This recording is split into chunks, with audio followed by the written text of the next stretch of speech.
Қалайсыздар достар? Бүгін анам Алтын ханымнан келіп отыр. Бір ай көріспедік.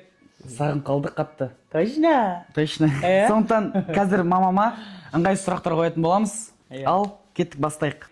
Мен көп боқтаймын, немесе темекі шегем.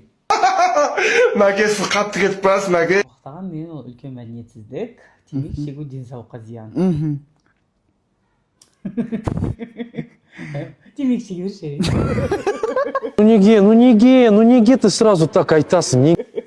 Жақсы. Сіз менің бүкіл құпияларымды білесіз, немесе мен сіздікін білем? Прям барлығын. Мен сенің күн білгенім жақсы ба? Жақсы ма? А че, бір нәрсе жасып тұрсыз ба? Еп үйтіп отырсың, перизат сен түсінбедің. Әлде.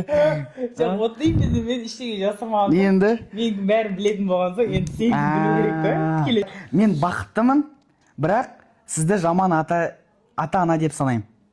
Немесе бақытсызбын, бірақ сізге барлығы үшін ризамын. Не дейді? Не деген сұрақтарын орысшадан аударып алған жоқсың ба? Ол былай негізі логикаға келмейді ол. Енді бірін таңдау керек қой. Ата-анаң жақсы көрмей бақытсыз бола алмайсың десе. Сол ғой. Мен өзім полымды ауыстырам, немесе 5 жыл араласпаймыз. 10 жыл араласпаймыз. 10 жыл араласпасаң да, полыңды ауыстырам деген несіз. Қайдан табасың? Так, отбасыңыз үшін құрбыңызды сатып кетесіз, немесе құрбыңыз үшін отбасыңызды сатасыз. Ой, мен отбасы бірінші орында ғой.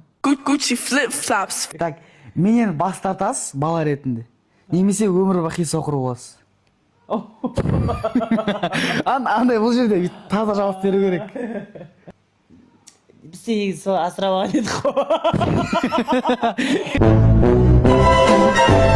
Болады қандай бүйтіп ойлау. Соқыр болмайын балам таңдай салам дегенде. Конкретно сондай болса шынымен.